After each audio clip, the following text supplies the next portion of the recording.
মহান আল্লাহকে নিয়ে, আমাদের সৃষ্টিকর্তাকে নিয়ে, আমাদের পালনকর্তাকে নিয়ে তিনি যে ধরনের ধৃষ্টতা দেখিয়েছেন, এই বাউল সরকার যে অপরাধ করেছে, এই অপরাধের ভাগিদার হওয়ার জন্য তার পক্ষে আপনারা আজকে কথা বলছেন।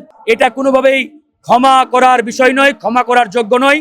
ইতিমধ্যেই আপনারা জানেন যে বাউল শিল্পী আবুল সরকার তিনি আমাদের মহান আল্লাহকে নিয়ে যে ধরনের কটূক্তি করেছেন, এই কটূক্তি করার ফলে তিনি একটি অমার্জনীয় অপরাধ করেছেন, যে অপরাধের কোনো ক্ষমা নেই এক কথায়।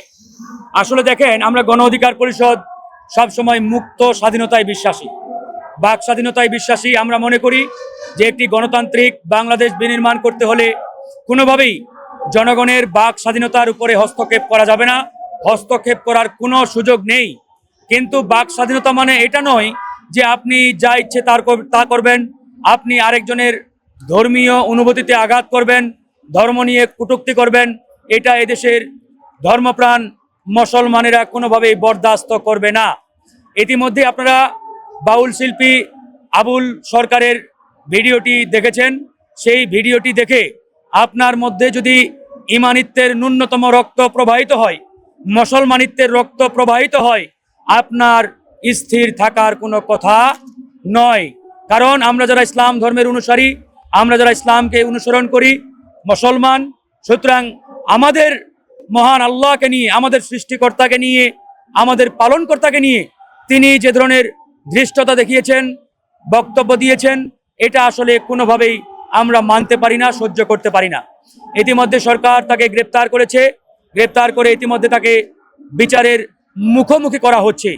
কিন্তু আসলে আমি অবাক হয়ে যাই যে বাংলাদেশে কিছু তথাকথিত সংগঠন, কিছু রাজনৈতিক ব্যক্তি, আবারও দেখলাম বাউলদের কিছু শিল্পী সংগঠন, তারা আসলে তার মুক্তির জন্য রাজপথে, প্রেস ক্লাবে, শহীদ মিনারে, শাহবাগে আন্দোলন করছে। এমনকি আমি দেখলাম বাংলাদেশের আমাদের অনেকেরই শ্রদ্ধাভাজন ব্যক্তিত্ব ফরহাদ মাজার সাহেব, তিনিও দেখলাম এই বাউল শিল্পীর মুক্তির দাবিতে প্রেস ক্লাবের সামনে এসে আন্দোলন করছেন। আমি ফরহাদ ভাইয়ের প্রতি আহ্বান জানাবো, ফরহাদ ভাই, আপনি কি জানেন না এই বাউল শিল্পী সরাসরি আল্লাহকে নিয়ে যে ধরনের কুরুচিপূর্ণ বক্তব্য দিয়েছেন, এই বক্তব্যের পরেও আপনি ফরহাদ মাজার কিভাবে তার মুক্তির দাবিতে রাজপথে নামতে পারেন আমার বুঝে আসে না। আপনি বাংলাদেশের একজন তাত্ত্বিক ব্যক্তি, লেখক, সাহিত্যিক, বুদ্ধিজীবী, তা আপনার যে বিবেক বোধ আছে, আপনি আপনার এই বিবেক বোধের মাধ্যমে আপনি আপনার নিজেকে জিজ্ঞেস করেন, এই বাউল শিল্পী হাজারো নয়, লাখো নয়, কোটি কোটি মুসলমানের হৃদয়ে যে আঘাত করেছেন, ছুরি চালিয়েছেন, গুলি চালিয়েছেন, এটা কি কোনোভাবেই ক্ষমা করা যায়? একই সাথে আমরা দেখলাম যে বেশ কিছু বাউল শিল্পীদের সংগঠন, তারাও তার মুক্তির দাবিতে আন্দোলন করছে, সংগ্রাম করছে। ভাইরা আমার, আমরা সবসময় একটা কথা বলি, আমরা কোনোভাবেই কারো বাক স্বাধীনতায় হস্তক্ষেপ করতে চাই না, কেউ করলে আমরা সেটা বরদাস্ত করি না। কিন্তু আপনাদের এই আরেক শিল্পী যে ধৃষ্টতা দেখিয়েছে, এটা কোনোভাবেই ক্ষমা করার বিষয় নয়, ক্ষমা করার যোগ্য নয়। বরং আপনাদের উচিত ছিল এই আবুল সরকারকে আপনারা দায়িত্ব নিয়ে পুলিশের হাতে তুলে দেওয়া, আইনের হাতে তুলে দেওয়া, বিচারের মুখোমুখি যাতে করা হয়।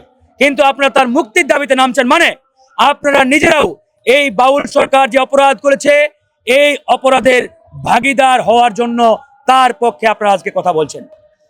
আবার দেখলাম দু একটি রাজনৈতিক দল এবং রাজনৈতিক নেতা, তারাও এই বাউল শিল্পী আবুল সরকারের পক্ষে কথা বলছেন।